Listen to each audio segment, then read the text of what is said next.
En nuestra tierra. La entrevista de esta hora.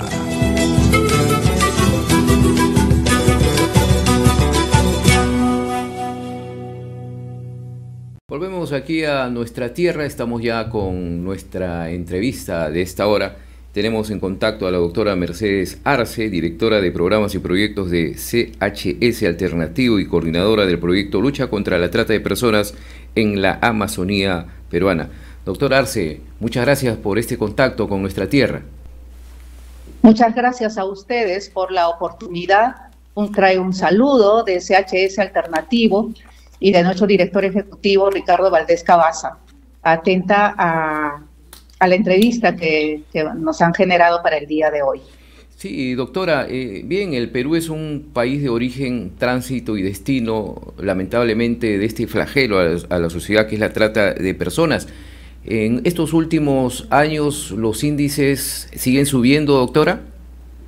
Efectivamente, los índices nos dicen de que es la otra pandemia que estamos sufriendo dentro del país, con este flagelo, ¿no?, que es la trata de personas, tráfico de migrantes, explotación sexual en niños, niñas, adolescentes, y estas cifras que nos conmueven también han provocado la organización del cuarto encuentro regional en Loreto, trabajando el análisis y la nueva gestión de la política regional contra la explotación humana.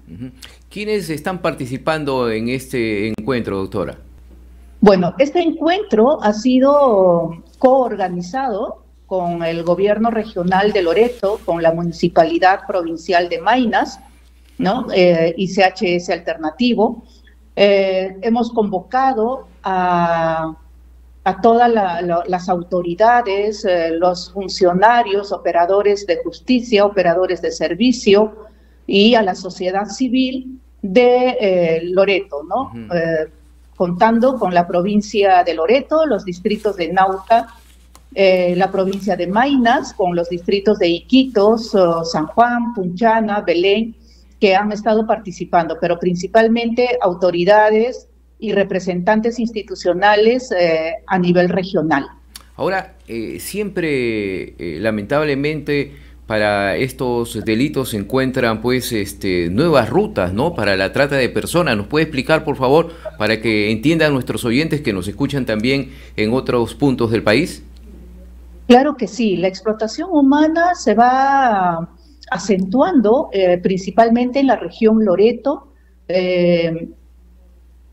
revisando nuevas rutas, revisando también nuevas modalidades de captación y revisando las nuevas intervenciones que se van dando, ¿no?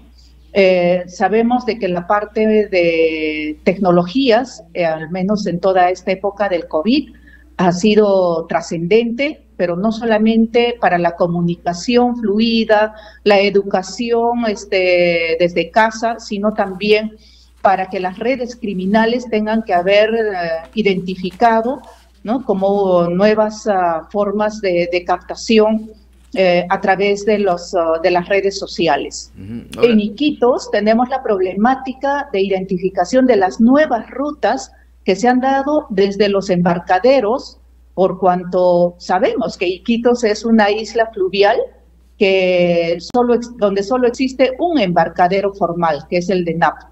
Pero los embarcaderos informales están proliferando y se han identificado, por ejemplo, a Masusa y a Puerto Henry, que están en Punchana, como una vía que están utilizando por cuanto no existe mucho patrullaje de control o las autoridades han sido replegadas hacia la atención del COVID-19. Otra zona identificada es el puerto de Nauta, por cuanto están utilizando, ¿no?, la vía de tránsito, la única vía que en realidad hay de Nauta a Iquitos, los trasladan vía terrestre y luego son embarcados a tempranas horas de la mañana, ¿no? Y no existe mayor control. Entonces, la Marina en el puerto fluvial de Nauta tiene gran responsabilidad y labor que hacer. También se ha identificado el puerto de Requena, ¿no? Por cuanto no existen operativos, no hay control policial en la zona. Otra ruta es en el embarcadero de Mazán, Indiana. Los puertos en la zona fronteriza, como la Triple Frontera, ¿no? Es donde también se ha ubicado los puertos de Amazonas, Tabatinga, Leticia. Es decir, la vía fluvial está siendo muy utilizada para el transporte, ¿no? De estos casos de explotación humana, entre ellos el trabajo forzoso, la trata de personas y también para el tema de explotación sexual en niños, niñas, adolescentes, por cuanto también sabemos que se están creando, se están abriendo puntos de minería ilegal en estas zonas, ¿no? Ahora, doctora, precisamente la Amazonía peruana es una de las zonas en donde se da mayor índice de estos casos de trata de personas comparadas con otras regiones del Perú.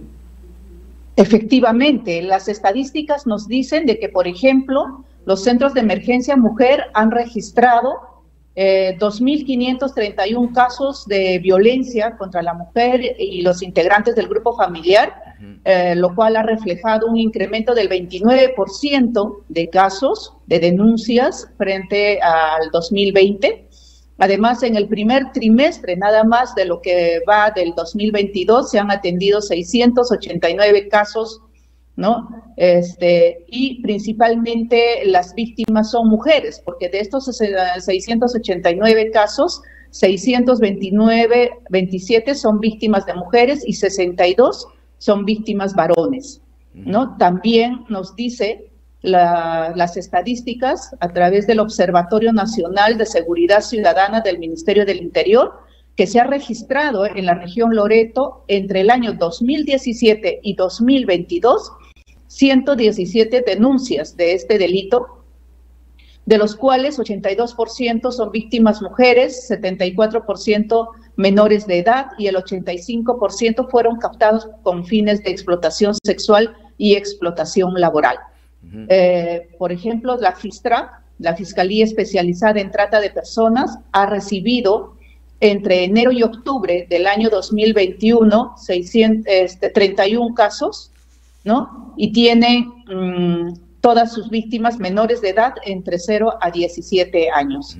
Y otro tema que también se relaciona con la explotación humana es las personas desaparecidas. En la región Loreto se ha observado un incremento progresivo de la tasa de personas desaparecidas, ¿no? Por ejemplo, en el 2020 se ha reportado 328 denuncias por desaparición, en el año 2021 417 y solo en lo que va del año 2022 ya van 120 denuncias. Eso representa un perfil más recurrente de las víctimas de explotación humana. Claro, y ahora, ¿no? Y ahora hay que tener en cuenta también, doctora, porque son cifras de denuncias, porque hay seguramente muchos casos de que no se denuncian, ¿no? Efectivamente. Eso también es un trabajo que se tiene que hacer para capacitar a las mismas instituciones que puedan acoger a estas personas que muchas veces no son bien atendidas.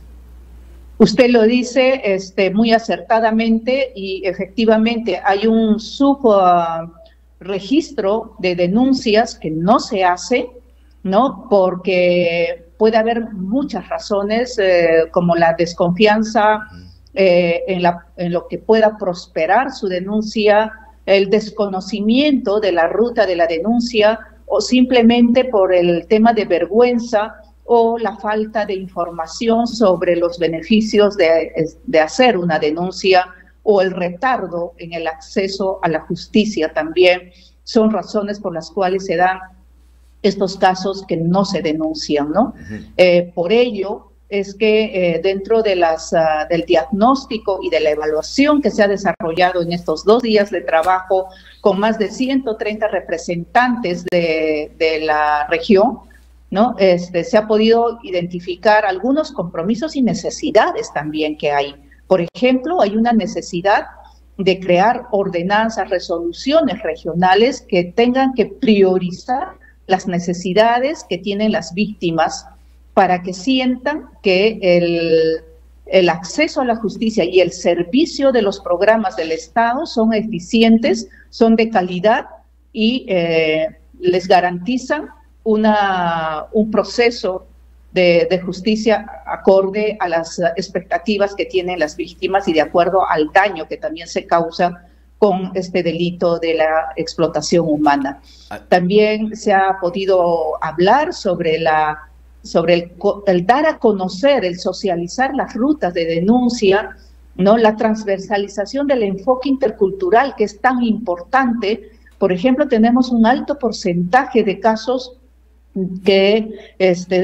donde captan a las personas de zonas nativas y por quienes por la necesidad económica, por la situación de pobreza, bajo el falso criterio de aspirar a mejores oportunidades de vida de sus hijos, las permiten que sean trasladadas a la ciudad de Iquitos, por ejemplo, para trabajar en el trabajo doméstico, ¿no? En el cual son explotadas, ¿no? Y expuestas a muchos peligros como de trabajo forzoso. Es un gran reto, doctora, y por eso este encuentro regional contra la explotación humana, que es organizado por CHS Alternativo, es momentos de tratar este tema, identificar nuevas rutas de la trata de personas. Entonces hay un gran desafío por desarrollar estas estrategias más adecuadas para contrarrestar este delito, doctora.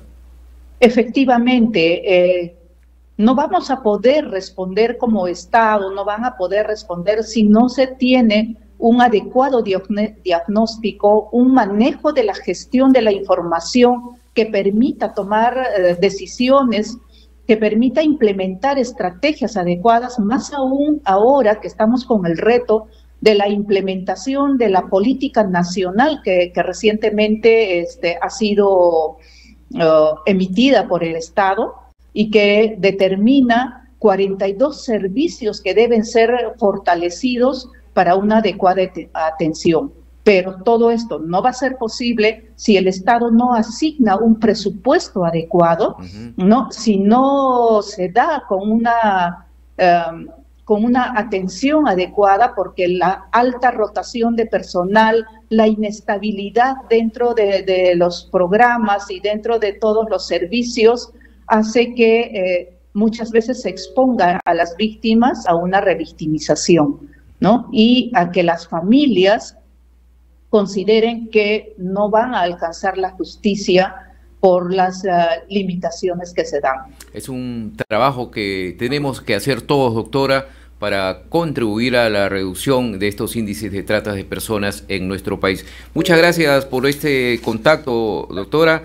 Es un tema amplio para abordar y seguramente lo vamos a hacer más adelante. Muy amable, un abrazo, buenos días. Gracias a usted, pero mis últimas palabras sirvan para poder correlacionar con este tema que ustedes tienen muy de la mano, como es la vida agraria, la necesidad que hay de fortalecer también estas oportunidades para las comunidades nativas amazónicas y que no tengan que exponer a sus familias a tener que ser víctimas de un trabajo forzoso que se puede estar dando también en estos ámbitos de la agricultura, de la tala de árboles o de las economías ilegales que se dan por todas estas zonas. Es necesario un acercamiento del Estado hacia las zonas que requieren atención. Muchas gracias por este espacio. Hasta una nueva oportunidad. Hasta una nueva oportunidad.